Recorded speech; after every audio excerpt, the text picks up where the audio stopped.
बातमी आहे ईपीएफओ धारकांसाठी। केंद्र सरकारने आता ईपीएफओ धारकांना एक शानदार भेट देण्याचं ठरवलंय। ईपीएसशी संबंधित लोकांना दरमहा 9,000 रुपये मिळणं शक्य होणार आहे।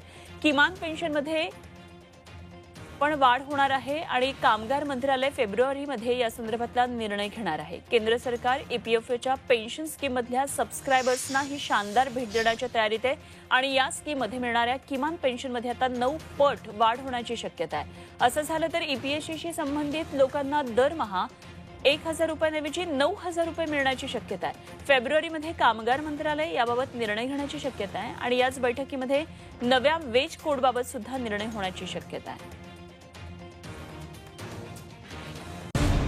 मराठ्यांची तळपती तलवार म्हणजे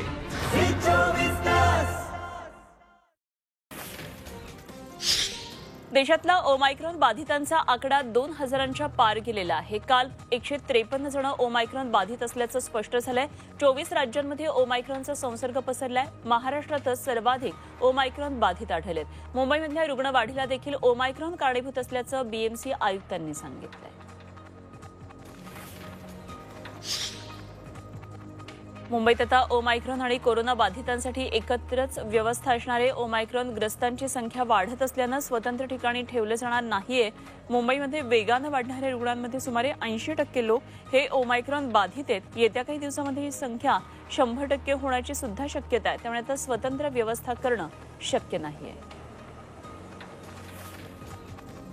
रायगडमध्ये एका शाळेत 17 जण कोरोना पॉझिटिव्ह आढळले। महाड तालुक्यातल्या विन्हेर इथल्या न्यू इंग्लिश स्कूलमधली ही घटना आहे। यामध्ये 15 विद्यार्थी आहेत, 2 शिक्षक आहेत।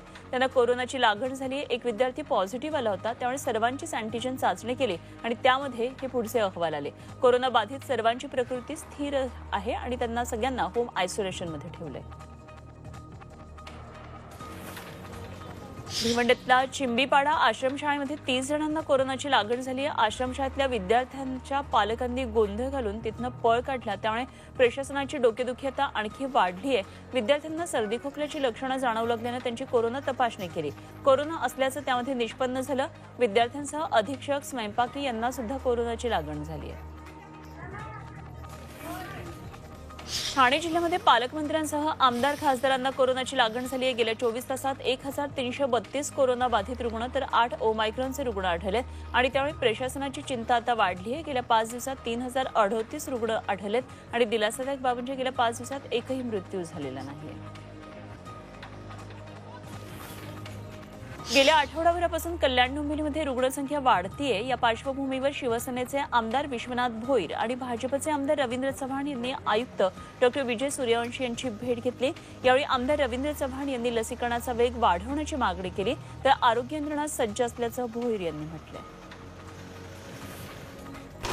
लाल मातीतली कुस्ती म्हणजे